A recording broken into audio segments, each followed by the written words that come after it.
Ramakrishna শরণম YouTube চ্যানেলে সকল রামকৃষ্ণ ভক্তমণ্ডলীকে স্বাগত।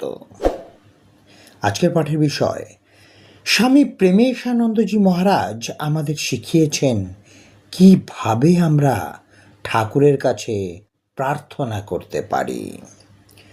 ওং স্থাপকায় চ ধর্মশ্চ সর্বধর্মস্বরূপিণে অবতার বরিষ্ঠায় রামকৃষ্ণায় তে নমঃ।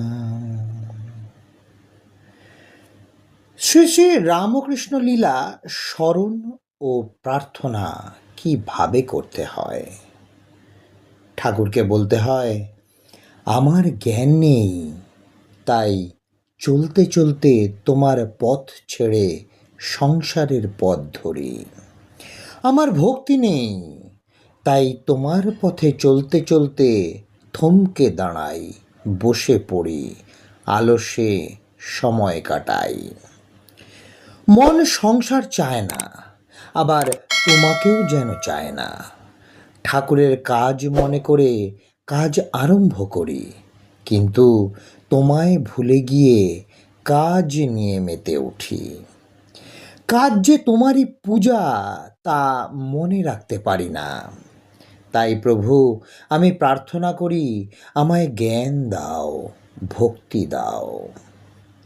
ঠাকুর, আমি জ্ঞানহীন, ভক্তিহীন, তুমি অহেতুক করুণা সিন্ধু। আমায় অক্ষম জেনে জ্ঞান দাও, ভক্তি দাও। কৃপাময়, আমায় সুবুদ্ধি দাও, আমি যেন বিষয় চিন্তা ছাড়িয়া তোমার চিন্তা করিতে পারি, অথবা তোমার চিন্তা করিতে করিতে রামকৃষ্ণ লোকে গিয়া তোমার লীলাতে যোগদান করিয়া ধন্য হই।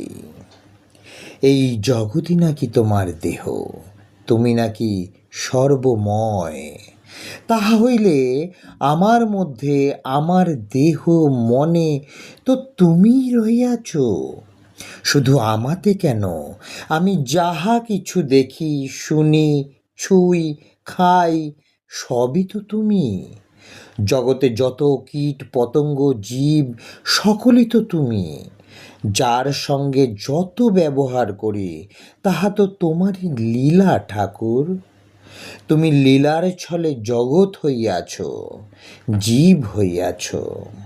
ঠাকুর, আমার জ্ঞান চক্ষু খুলিয়া দাও, আমি জগতের সর্বত্র তোমায়, নিজের অন্তরে বাহিরে যেন শুধু তোমাকেই দেখি। তুমি তো আমার ইষ্ট, আরাধ্য, অন্তর্যামী। ঠাকুর, তোমায় আত্মসমর্পণ করিলাম, তুমি আমার সমগ্র দেহ মন প্রাণ বুদ্ধি গ্রহণ করিয়া কৃতার্থ করো। যোগাভ্যাস করিতে গেলে মনের যে অসাধারণ সামর্থ্যের প্রয়োজন, তাহা আমার নাই। যে প্রবল শক্তি দ্বারা মনকে গুটাইয়া এক কেন্দ্রে স্থির করা যোগের প্রধান সাধন, সে শক্তি আমার নাই। কাজেই এই পথও আমার অগম্য। যে শুদ্ধ মন আপনা আপনি তোমাতে আকৃষ্ট হয়, আমার সে মন কোথায়? আমার মন তোমার চিন্তা অপেক্ষা তোমার ঘটি বাটি ঘর দরজার চিন্তা করিতে ভালোবাসে। তোমার প্রতি ভক্তি কি এই মন দিয়া সম্ভব? আমি কাজ ছাড়া আর কি করিতে পারি? আমি যাই করিব, তোমার জন্যই করিব। আমি যাই খাইব, প্রভু তোমার জন্যই খাইব। তোমারই এই দেহ, ইহা তোমার কাজের জন্যই নির্মাণ করিয়াছ, ইহা রক্ষার জন্যই তো খাওয়া। আর তুমিই তো ক্ষুধারূপে সর্বভূতে রহিয়াছ। আমরা যাহা কিছু খাই, তাহাতে জঠরানল রূপ রামকৃষ্ণাগ্নিতে আহুতি দেওয়া। নিজে যা খাই, অন্যকে যা খাওয়াই, সবই তো তোমার পূজা। আমার তো অন্য পূজার প্রয়োজন নাই। ফুল তুলসী ধূপ চন্দন তোমার মূর্তির সম্মুখে দিয়া যে পূজা, তাহাতে কল্পনার প্রয়োজন। কিন্তু এই পূজা তো সাক্ষাতেই পূজা, এই পূজা আমি করিতে পারিব। আমার শত অপমান হইবে ফুলের মালা, যদি ঠাকুর তোমায় পাই।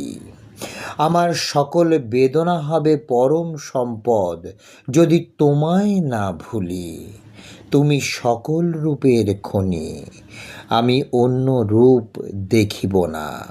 তুমি রসের সাগর, আমি তুচ্ছ রসে মজিব না। তোমার প্রকাশ সকল পুণ্য গন্ধে, তোমার স্পর্শ আমার অন্তরের অন্তঃস্থলে চিরস্থায়ী। আমি আর কোনো স্পর্শ চাহি না। তোমার অনাহত ধ্বনি আমি বুকের ভিতর শুনিব। বাহিরের সঙ্গীতে আমার কোনো প্রয়োজন নাই প্রভু। আজকের পাঠের তথ্যসূত্র স্বামী প্রেমেশানন্দজির পত্র সংকলন। জয় ঠাকুর রামকৃষ্ণ পরমহংসদেব, জয় ঠাকুর রামকৃষ্ণ পরমহংসদেব, জয় ঠাকুর রামকৃষ্ণ পরমহংসদেব। জয় মা শারদা, জয় স্বামী বিবেকানন্দ মহারাজ, জয় স্বামী প্রেমেশানন্দজি মহারাজ।